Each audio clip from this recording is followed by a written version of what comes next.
Welcome back guys. तो आज की इस वीडियो में हम जेके एंशिएंट हिस्ट्री के मोस्ट इंपॉर्टेंट क्वेश्चंस जानेंगे जो जेके एसएसबी ने बहुत बार रिपीट किए हैं एग्जाम्स में। तो आज हम उन्हीं सभी रिपीटेड क्वेश्चंस को जो एंशिएंट हिस्ट्री से पूछे गए हैं जेके एसएसबी के अलग अलग एग्जाम्स में, तो चलिए शुरू करते हैं इस वीडियो को।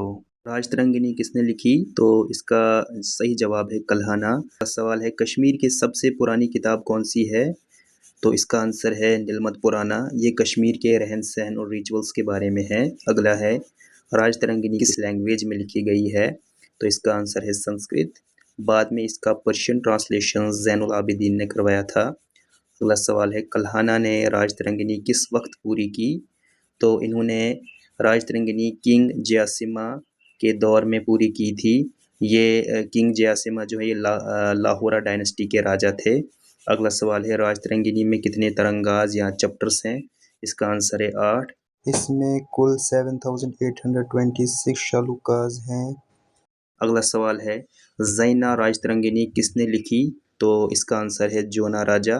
उन्होंने कल्हाना की हिस्ट्री को आगे बढ़ाया था। अगला सवाल है ह्यून सेंग जो कि चाइनीज़ ट्रैवलर थे, किसके टाइम कश्मीर आया? तो किसके टाइम में कश्मीर आया था, तब कौन था यहाँ पे राजा? तो वो थे दुर्लभ हवर्धना जो कि कारकोटा डायनेस्टी के राजा थे। तो इनके टाइम पे ह्यून सेंग कश्मीर आए थे। उसके बाद अगला सवाल है ह्यून सेंग ने कश्मीर में क्या किया? क्यों आए थे कश्मीर? तो भाई ये यहाँ 2 साल बुद्धिज़्म की पढ़ाई करने के लिए आए थे। तो यहाँ पे आके उन्होंने क्या किया? 2 साल बुद्धिज़्म की पढ़ाई की। अगला सवाल है नीलमत पुराना के मुताबिक कश्मीर पहले क्या था? पर नीलमत पुराना के मुताबिक देखा जाए तो कश्मीर एक बहुत बड़ी झील थी जिसका नाम सतीसर था। ठीक है, तो कश्मीर को झील से बाहर किसने निकाला?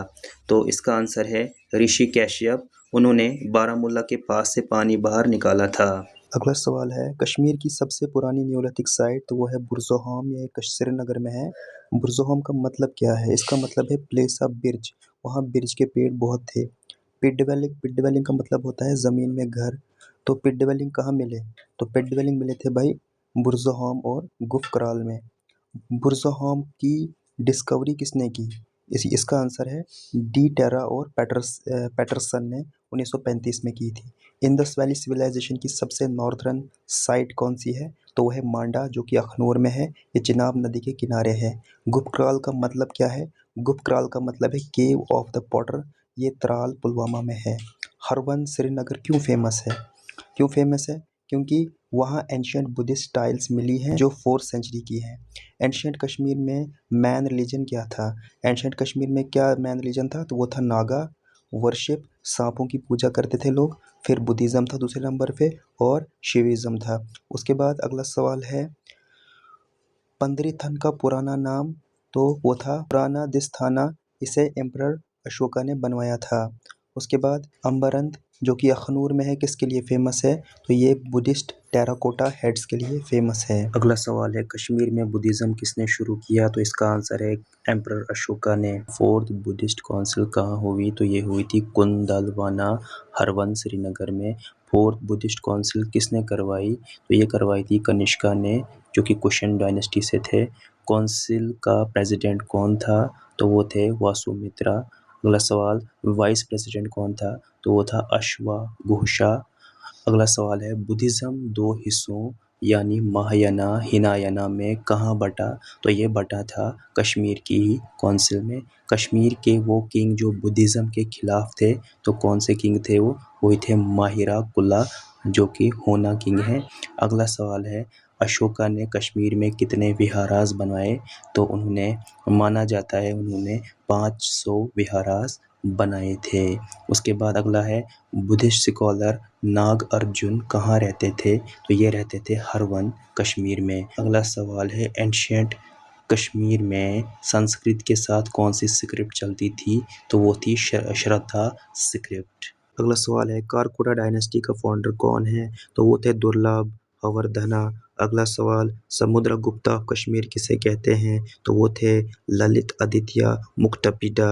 अगला है मार्टेन सन टेम्पल किसने बनवाया? तो ये बनवाया था जी ललित आदित्य ने अनंतनाग में। अगला है परिहासपुर सिटी किसने बसाई? तो इसका आंसर है ललित आदित्य ने।